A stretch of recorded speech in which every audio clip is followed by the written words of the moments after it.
Is Dragon's Dogma 2 Game of the Year? Can we steer into this for a second? Come on then, because I am loving this game, Scott, and I feel like you're loving it even more than I am from what I've gleaned from your text messages over the weekend. My manic response to this video game. There's two sides to this that I want to address. One being the microtransaction controversy that exploded across the weekend, and the other half being just what an immaculately made game this is, and not on the performance side. No. More the interconnectivity of the various mechanics that are there and the gameplay forward ideas, the physics model, the way that it plays, etc.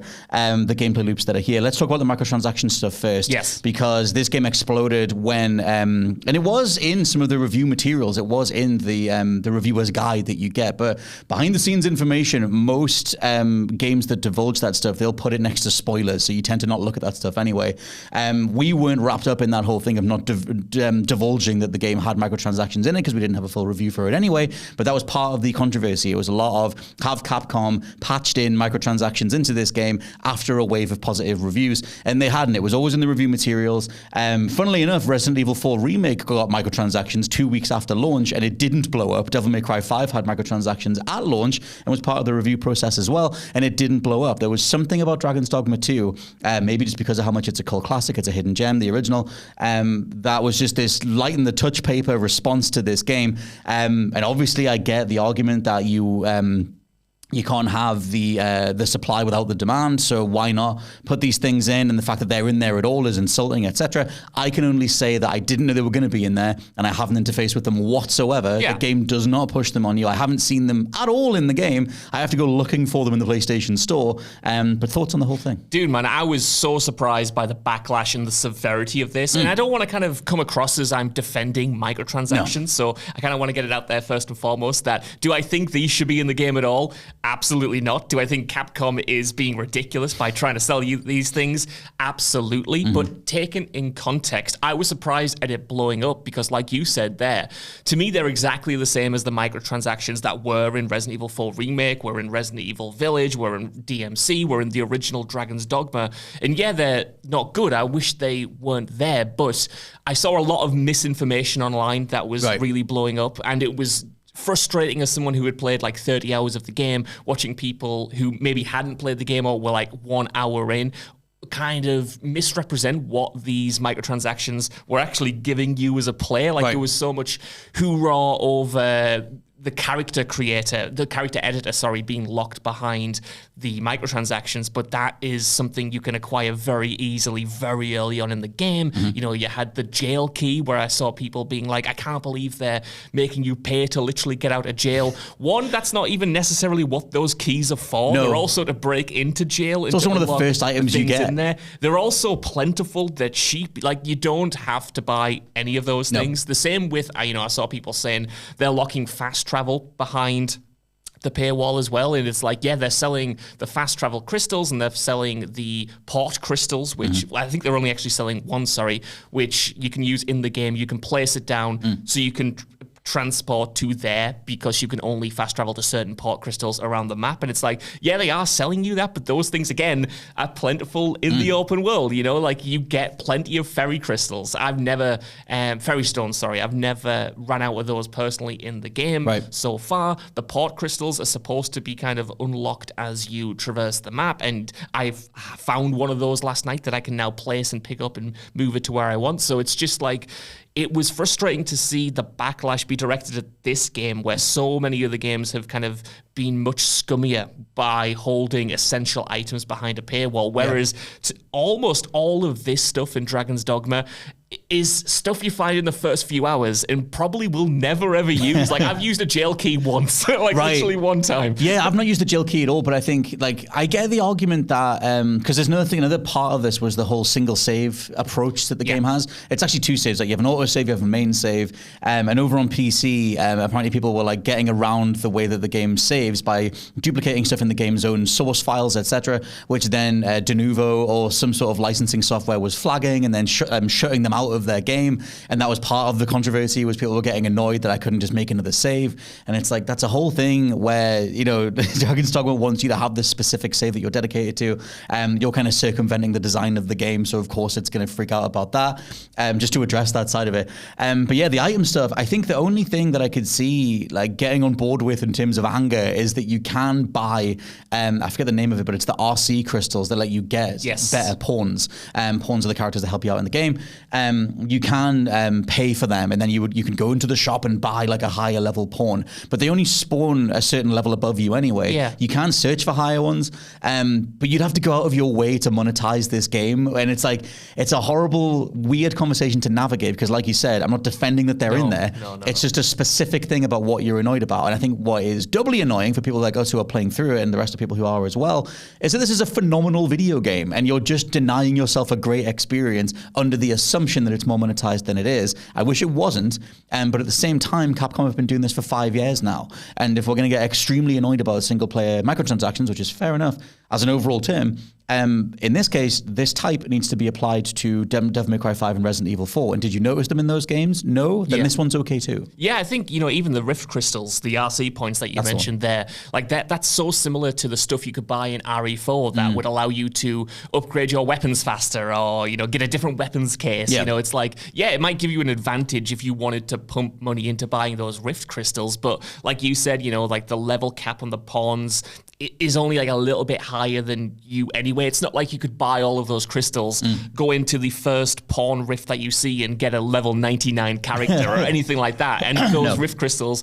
are plentiful in the game. Like, I've currently got like 4,000 of them. You know what I mean? Like, I've never thought that I needed to go out and seek more down. You can get them plentiful by exploring and stuff. I'm absolutely happy to have a conversation about the microtransactions in the game, or even the design decisions of the game. You know, the fact that it does limit you to one save, the fact that it does pare back the fast travel system. But I want to have that in good faith. I don't want to have it be in bad faith by people misrepresenting what these microtransactions actually give you, because I think it is interesting that it's happened to this game, because I think good faith or bad faith, a lot of people have kind of attached on the design, the design structure of Dragon's Dogma as being the way it is to sell you these items, which to me isn't the case at all. Like, this is an RPG that has a very, very specific demands for the player, that being the 2 save limit, that being no new games once you start. And I think there are pros and cons to those decisions. I personally really like them, but it's fine to say that's not for me and hold your hands up. Not everything has to be bad design just because you don't. That's not for you. You know what I mean? You can tell, like in the case of the save system and giving your decisions weight, it's not that unlike From Software stuff. Like, you know, it's like, that is an artistic decision. That's a creative decision. You either like that or you don't. That's fine. But if you're going to hack around it, the software responsible is going to have some sort of limit for that stuff. But yeah, like I said, I think quite a lot of it calmed down across the Sunday as like more people played the game, more people realized this stuff isn't pushed on you, and you could just enjoy it, which is a nice enough pivot into just celebrating the game overall. I think, like, you know, I think we should celebrate the game for what it does right. I think, hopefully, you know, I didn't like the scale of the backlash. I thought it was in some places misguided. But if this does lead to Capcom actually acknowledging that people don't like microtransactions in their game, and the next Resident Evil or whatever it is doesn't include these needless microtransactions, I do take that as a win, because to me the biggest conversation about the microtransactions should be, why does Capcom think we're so thick? Why did they think we're going to pay like £1.50 for this, quite frankly, tat in their games? Like, nothing. Like, it's not like they're selling us, I mean, it's probably better they're not selling us more substantial stuff, but like, who do they think are going out in their droves to buy 500 Rift Crystals that you can get from like an hour of play, or slight progression bumps that you can I'll actually detract from the experience, because both in the case of Resident Evil 4 Remake and Dragon's Dogma 2, the stuff you're buying, to me, negates the fun and whole point of the game. Like, the fun of Dragon's Dogma is exploring the world and unlocking those fast travel points, finding those fast travel resources. The fun in Resident Evil 4 is the progression of getting stronger in the game, upgrading your weapons, unlocking those Why would you pay to make the fun go away? Exactly. You're kind of paying to make the fun to go away, to just be instantly overpowered. And it's like, sure, to each their own. If you want to do that, if you have the money to do that, fine. But in my eyes, both the microtransactions are kind of robbing you of the core progression. And it's like,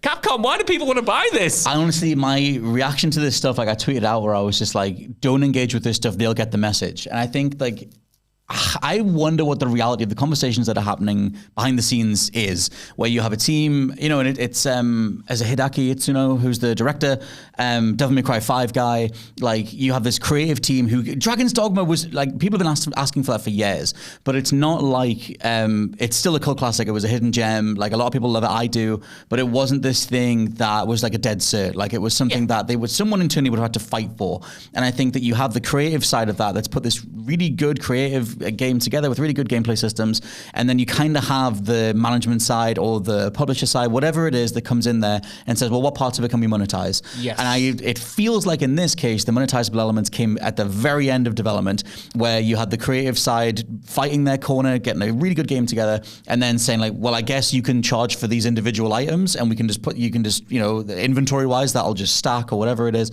Nothing fundamental to the design is microtransaction based. Yeah. And I default just thought like these microtransactions are for idiots. Like that's very much the creative person saying, well, you can if you want, but you're not supposed to, and it's very clear you're not supposed to. So if you want to pay your way through a game, fine. If you have that much disposable income, I get it, time savers, etc. But it feels like the game is like the general ethos of the game is saying like, well, if you need this, then like we see you and we get like how much you can get without doing that. Absolutely. That's why I've never sort of kicked up a fuss about Capcom's approach, even though I don't really like it, in comparison to someone like Square Enix or an Activision. You know, how many times have we slagged off Square Enix's approach to microtransactions? How many videos have we done? How many podcasts have we done lamenting the fact that microtransactions are in their game? But that primarily, at least for me, comes from the perspective of those microtransactions come first and the game design comes second. Yeah. Whereas with Capcom, I'm in total agreement with you, at least for now, and this might change in the future. They've certainly been bad in the past with on-disc DLC and the like, but for now, it does feel like they create a game first, allow the developers to, you know, fulfill their vision, and then after the fact go, well, how can we make a bit more money from this? What can we sell? And I think that approach, again, not the best at all, but it doesn't infringe on what the game is, and more importantly, the game's design. Like, if the microtransactions weren't there, I am 100% sure Dragon's Dogma 2 would still play the way it did, with the limited save files, with the limited fast traveling. It's just, people are questioning that now, and, you know, rightly so, because they're trying to sell you quote-unquote remedies to the game's intentional design. Yeah, and it is always that thing, which I totally get the anger side of it, where it's like, well, why is this stuff in the game if you're not then going to start tweaking things more in that direction? And maybe it'll get worse post-launch, or maybe whatever the game they do next will have more elements in there that push you towards those rewards and stuff. That's when I'll get on board with the, oh my god, F this thing. Yes. It's just that the game doesn't push them on you whatsoever. You know, it reminds me actually of Ubisoft's recent approach to Assassin's Creed games, where you have an Ubisoft currency in those titles where you can buy armor sets or whatever. But in a similar way to Dragon's Dogma or the Capcom games, it's always been a case to me of, who would buy this? Like, why would you buy these armor sets in-game or engage with this currency when, to its credit, Assassin's Creed Valhalla, for instance, is absolutely overflowing with loot and armor and weapons that you can you don't need pick the up Helix plentiful. stuff. Yeah, absolutely. And it's just like, I get why you've put it in there, because you kind of want other ways to monetize it, but it's so ignorable. It's so auxiliary to... is that the right word? Auxiliary to the core of the game that it's hard to even kick up a fuss about, because it's just like, who's even going to buy this? Well, that's the thing. I'd love to know how many people have bought this stuff from DMC5, RE4 Remake. Like, does that make up a meaningful part of the bottom line? Is it something where the reality of game development at this, with this amount of money behind the average project, and in this case, quite a big, a beautiful looking project on Unreal 5, is it something that you might as well just have in there for the people who do have the most disposable income, who do want to time save, and why not? And on the executive level or the reality of video game development level, you just might as well have these things in there, and then it's on the creative team, the developers, the creative vision, etc., to push back as much, and meet that out on the development side, where it's expected that there's going to be a series of microtransactions in a game, and how much do they infiltrate, and then you see all the different publishers get it wrong. Nearly all the publishers get it wrong, and they hang because they see the money on, like, well, if we make this key item, you got to pay for it, then we'll do that. And so far, and on Capcom's side, they haven't done that. And I don't know. Like, I don't know whether you could do a game like this without microtransactions at all. I don't know whether because it's so fundamentally optional, you might as well, like I said, on the development side. But I think that they are, my side of it is just that they're so completely ignorable. Yeah. And I actually don't even know where they are in the game. I've found them on the PlayStation Store. Yes. But I haven't found a thing in the game that says, hey, buy this. That's similar to Resident Evil, where it's like, unless you go on the game's page, there's not really a prompt in the game itself to encourage you to buy it, which is, again, why I kind of cut it more slack. You know, you jump into other titles where the store is the first thing you see, and it's like, do you want to buy this tat? And it's like, no, I want to play the game. At least this, you know, I think prioritizes the game. And look, I am as shocked as everyone else is that I'm here defending microtransactions. I don't want to be doing it, and I kind of am not. It's just that in terms of scale, in terms of proportionality, right? I think it has kind of been blown out of proportion when there have been so many worse offenders that haven't had this same energy behind them, you know? Well, the thing is, like, I'm not doing it, like, the thing is, like, there are certain games that have had microtransactions done well. It's like a handful. But something like Warframe, like, you know, that title is very much supported by its microtransactions. The community is happy to pay for them because there's a level of respect there. And I guess that's what the conversation is with this. It's like trying to ground that level of respect. Do you feel respected as a player when you play Dragon's Dogma 2? Yes, I would say so. But I wouldn't if it was something like Suicide Squad or whatever. Like back when Star Wars Battlefront 2 launched, that was like the worst of it. Where you would just, okay, more money, like, you know, for these star cards or something. And I think it is a question of respect, responsibility on behalf of the devs and the studio. And in this case, it's the same as DMC5 and RE4 Remake, if you can get annoyed at it overall, but I wonder about the reality of game dev and the reality of, like, does this stuff just need to be in there in some form to tick various shareholder boxes or whatever, and you still get the majority of a good game? Yeah, like you, I'm really intrigued as to how these things sell, because you have to assume that they sell at least reasonably well if Capcom keeps putting them in these games. You know, they've been including them in there for almost a decade now, if not longer. Like I said, most of this stuff was in the original Dragon's Dogma back in the day, 12 years ago. So I am intrigued at how much money they get from it, or is it just a case of, like you said, well, we might as well. It's 79 pence. People might end up buying it. It's not going to cost us much in terms of development time. We'll just throw them on the store. The thing is, like, that is then potentially predatory in regards to, like, that jail key. Like, oh, my character got thrown in jail. I'm out of keys, and you right there, well, if I just spend £1, I can get out there right now. You can see the opportune cost of that. You absolutely can. You absolutely can. I think it's, and I saw this doing the rounds, which I actually agreed with. It's like Capcom playing on a player's sort of not ignorance, but lack of knowledge in the game. Like Dragon's Dogma 2 especially is an obtuse game intentionally, but that means, like, say if you were jailed, you might think, because you've seen the microtransaction, well, the only way to get out is to buy a key, and I don't have a key, so I'm gonna have to spend 79 pence on it to get out of jail. Like, that's not true in practice, but I think Capcom, because they're selling it, you could say that they're playing on that ignorance to encourage people to buy it, when in reality there are multiple ways to get through the jail or whatever. And it's like stuff like the ferry stones, the fast travel crystals or whatever. Like, I don't, right now in my savers, I left it last night, I don't have any of them left, and I am out in the wilderness. So, like, if I just wanted to get back, I'm aware of that in a way. It does kind of change some of the cognizance of what you're aware of your options are as a player. Totally. But I do think that you have to retain the power of that exchange on your side and just be like, I'm just going to play the game the way it was designed before this stuff was bolted on. That's it, man. And I think, with stuff like the ferry stones, yes, it is one great way to get back to a city, for instance. But I think with everything that the microtransactions are based around, there's often one or two alternatives you can also use. Like, you can use the ferry stones to fast travel, or you can try to find the nearest ox cart and use that to essentially fast travel. It'll take a little bit longer than a ferry stone. You might get attacked by bandits, but it's effectively the same thing as fast traveling. It's kind of like jumping on the train in Red Dead Redemption or Grand Theft Auto. So same with, like, the jail keys. Like, you can get a makeshift jail key, or you can look around and maybe find a permanent one that opens every door in the castle. I found that within my first few hours of the game, Yeah, that's the thing, is that you're always rewarded if you do just play it.